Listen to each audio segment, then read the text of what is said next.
बिस्मिल्लाहिर्रहमानिर्रहीम। अस्सलाम वालेकुम। Welcome to my YouTube channel Iram food secret. तो कैसे हैं आप सब लोग? उम्मीद है कि सब खैरियत से होंगे। आज मैं आपसे मज़ेदार देगी यखनी पुलाव की रेसिपी शेयर करने वाली हूँ। स्टार्ट करते हैं। यहाँ पे 1 किलो कट्टे का गोश्त लिया है, जैसे कि गाय का भी ले सकते हैं, आपके पास जो भी हो, बीफ हो।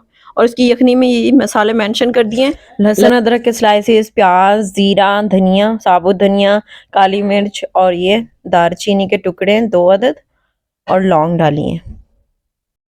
ये हम इसमें डाल देंगे। और अब इसमें मज़ीद नमक डालना है 1 खाने का चमचा, और इसमें पानी डाल देंगे। आपने इतना पानी डालना है कि हमारा यखनी के लिए भी बच जाए। आपने बिल्कुल तैयार कर लेना। अब इसे छान लेंगे, इसकी जो बोटियाँ हैं वो अलहदा कर लेंगे, और इसके जो मसाले हैं वो उनको हम डिस्कार्ड कर देंगे, क्योंकि उनका टेस्ट हमारी यखनी में आ चुका है। और यहाँ पे तकरीबन 100 ग्राम के जितना मैंने इसमें घी लिया है।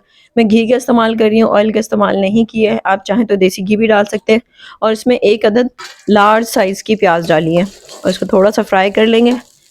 बस जब इसका थोड़ा सा कलर आने लग जाए इसी स्टेज पे, जितना आपको पुलाव में कलर चाहिए इतनी आपने प्याज को फ्राई करना है।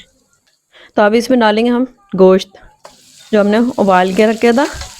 आप चाहें तो गाय का भी ले सकते हैं, आप चाहें तो बीफ, आपको जो इजीली अवेलेबल हो बड़े का आप वो इस्तेमाल कर सकते हैं। लहसुन अदरक का पेस्ट डालना है, वो भी 1 खाने का चमचा। और अब इसे भून लेंगे इतना कि इसका कच्चापन भी इसका ख़त्म हो जाए। तकरीबन 2 से 3 मिनट तक मैंने इसको हाई फ्लेम पे भूना है। और इसमें 2 अदर टमाटर डालें स्लाइसिस उसके, और हरी मिर्चों का पेस्ट डाला है, वो भी 3 खाने के चमचे। अगर आपकी मिर्चें ज़्यादा तीखी हैं तो आप इसमें कम भी डाल सकते हैं। अब इसे 5 मिनट के लिए भून लिया, और अब इसमें मसाले, पुलाव का मसाला मैं आपको बता देती हूँ। और यहाँ पे कुटी हुई मिर्च, धनिया और सौंफ, ज़ीरा और ये और जायफल, जावित्री, थोड़ा सा चाइनीज़ नमक और पिसा हुआ धनिया, इनको डाल के थोड़ा सा मोटा सा आपने पाउडर बना लेना है। ये देखें, ये मसाला इस तरह से तैयार हो गया, और मैंने मसाला स्क्रीन पे मेंशन कर दिए। और इसको डाल के तकरीबन 5 से 6 मिनट तक हम इसे भूनेंगे। नमक डाला है, नमक आपने इसके हिसाब से डालना है, क्योंकि हमने यखनी में भी नमक डाला था और यहाँ पे भी गोश्त के हिसाब से हमने यहाँ पे नमक डाला है। और इसमें दही डाल दिए 3 खाने के चमचे, और अब इसे डाल के भून लेंगे। फ्लेम आपने यहाँ पे हाई कर देना है, मीडियम टू हाई रखना है। ये देखें, इसको भूनते रहेंगे 3 से 4 मिनट तक इसको भूना है मैंने। इसके बाद इसको ढक के रख देंगे ताकि हमारा मसाला तो अच्छी तरीके से भुन जाए 3 से 4 मिनट के लिए। ये देखें, अच्छी तरीके से हमारा मसाला बन गया है। अभी थोड़ा सा नीचे भी लगना शुरू हो गया है। देखिए, इस सूरत में हम इसमें डालेंगे थोड़ा सा पानी। जो यखनी बना के रखी थी मैंने उसमें से ही थोड़ा सा पानी डाल लिया था, ताकि हमारा ये मसाला जले ना। अगर वो मसाला जल जाएगा तो भी हमारे किसी काम का नहीं है। अब इसमें धनिया और पुदीना 1 मुट्ठी के जितना डाला था। अब इसे 2 मिनट तक चलाएंगे।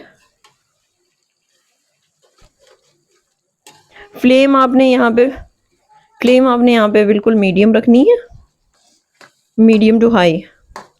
तो अब इसमें यखनी डाल देंगे, क्योंकि जितना हमने चावल इस्तेमाल किए थे, 1 किलो चावल लिया था।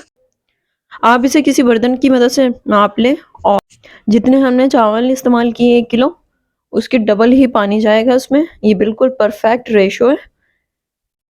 अगर यखनी में थोड़ा सा पानी कम पड़े तो आप पानी भी डाल सकते हैं। और ये मैंने इसमें चावल डाल दिए, इनको मैंने आधे घंटे के लिए सोक करके रखा था। कच्ची बासमती का इस्तेमाल कर रही हूँ, ना मैंने कोई किसी ब्रांड के चावल इस्तेमाल नहीं किए। ये सिंपल हैं, लोकल शॉप से मिलते हैं वो।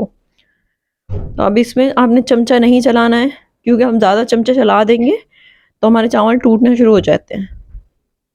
ये देखें, आपने सिर्फ 2 या 3 दफ़ा ही हल्के हाथों से इस तरह से आपने चमचा चलाना है। ये देखें, अब ये कंसिस्टेंसी हो जाएंगे, बस 1 दफ़ा दोबारा चलाएंगे इसे, बस। इसके बाद इसे रख देंगे। अब इसमें थोड़ा सा मैंने गरम मसाला डाला था पिसा हुआ, और उसके बाद नींबू के स्लाइसेस डाल दिए। इससे ये कि आपके चावल बहुत ज़्यादा खिले खिले होंगे। और इसे 20 मिनट के लिए दम दे दिया था, बिल्कुल स्लो फ्लेम पे। ये देखें, 20 मिनट हो गए। अब इसका ढक्कन हटा के देखा, और इसमें जो ये नींबू डाले थे हम इनको निकाल लेंगे, क्योंकि इनका काम ख़त्म हो गया है। वरना ये बिरयानी में आते हैं तो इसका टेस्ट अच्छा नहीं आता, बहुत कड़वे लगते हैं ये। तो अभी से देखें, अब हल्के हाथों से आपने इसे मिक्स करना है। ये देखें इस तरह से माशाल्लाह ज़बरदस्त, बहुत ही ज़बरदस्त बनी थी। आप भी इस रेसिपी को ज़रूर ट्राई कीजिएगा और मुझे कमेंट्स में फीडबैक लाजमी दीजिएगा। ये देखिए एक एक चावल बिल्कुल अलग-अलग है, खिला-खिला बना है, क्योंकि हमने इसमें बिल्कुल परफेक्ट रेशो का पानी डाला था और ऊपर से हमने नींबू डाले थे, उनकी वजह से ये इतने ज़्यादा खिले-खिले चावल बने हैं।